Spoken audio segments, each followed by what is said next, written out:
Some breaking news. We're going to break into coverage of the tornadoes in Moore, Oklahoma. The governor of Oklahoma is about to address the media. Let's join her in progress. I want to personally thank Administrator Fugate, who has joined us here with FEMA. They have done a superb job in working with our city and state and federal leaders here. We appreciate you, Administrator. We appreciate your very prompt response and answering our disaster declaration for our state and giving us approval on that. As you know, Administrator, not only did we have the storm that passed through yesterday, but we also had storms and loss of life and loss of homes and businesses on Sunday. And the storm actually began to roll through the state of Oklahoma. So thank you for your assistance. I also had a second phone call a few moments ago from President Obama, once again reiterating that FEMA is here to help bring any resources to bear to help us with any type of red tape that we might run across, and several other cabinet secretaries have called also to express their thoughts and prayers and offer assistance. We appreciate all that FEMA is doing. And I want to say a word to all the first responders, so many, fire, police, emergency personnel, the Office of Emergency Management Director Albert Ashwood and his team that have been coordinating on the state level.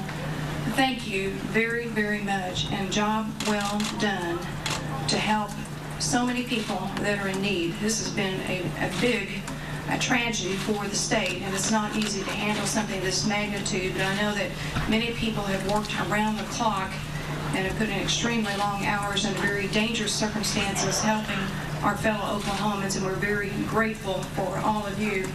I want to give you a couple of updates on some things. We have what's called a unified command led by the Moore Fire Department. They have done a superb job in working with their local officials here and certainly with our state and federal officials. They have a plan. They're implementing the plan, and they have been since yesterday. I've been to their command headquarters. I've seen them organize their various teams. They have the map of the city itself, both Moore and Oklahoma City, in which they've been sending out various teams and determining what the most important need is at that particular moment. So thank you, and job well done to the command team itself. At 9 a.m. this morning, I brought together all my cabinet secretaries from my various heads of my agencies for the state of Oklahoma. We had a thorough meeting going through each division of our state entities, talking about the current needs and challenges facing the state of Oklahoma. And we want to encourage anyone that is currently still in need in our state to call 1-800-621-FEMA. If you need services, if you need some type of help, and if a community needs some help or a department needs some help. We've also set up a state website that people can go to get current information, to look at current services that are available, and certainly to be able to respond to the state government.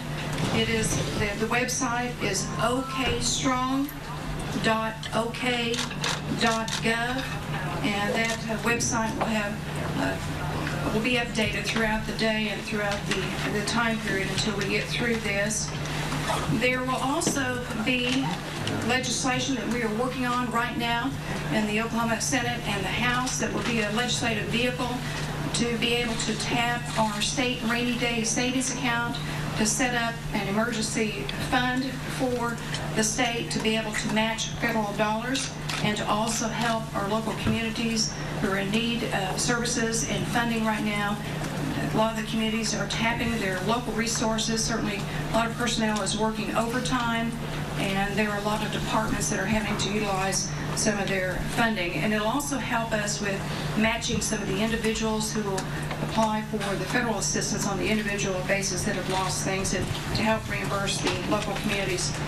I've also signed an executive order that will waive the weight limits for utilities that are coming into the state and working within the state on weight and height to help get the power back restored and get other essential utility services flowing again. We have many different areas throughout the state that are without electricity. And of course, we've been without water in this local area of the city itself. And water pressure is actually low in Oklahoma City, too, because one of our power supplies has affected one of the water plants. I am aware that we have some state employees that have been affected by the tornadoes throughout the state, not only this one, but the ones in previous days.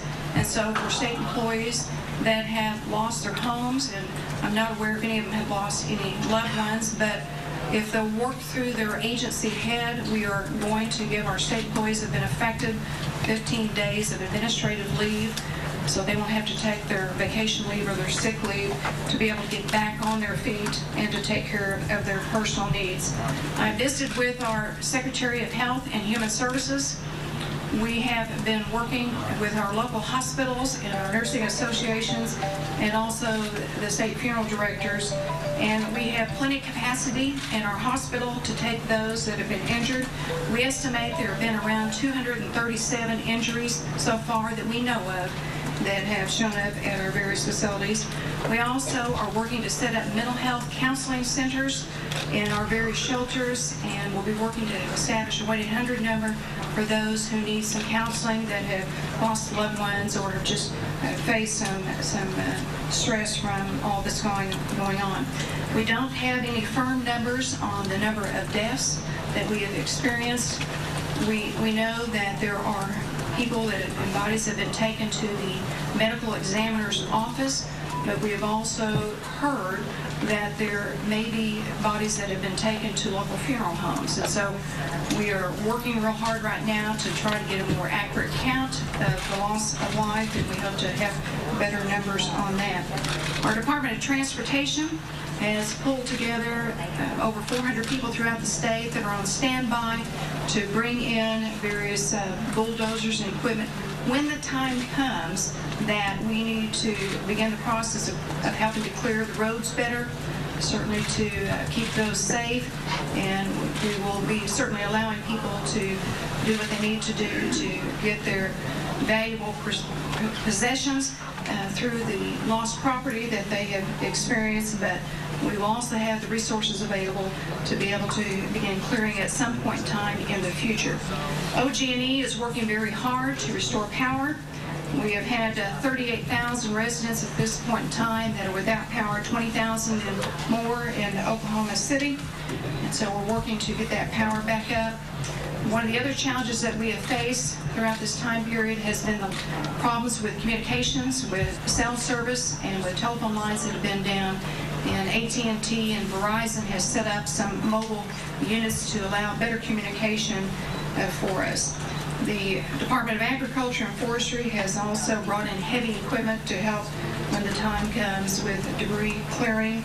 And I just want to add that for those that are calling and offering help and resources, please make contact with our various charities through the Red Cross for donations or volunteer help, and also with the Salvation Army. They're the best source right now to give information to.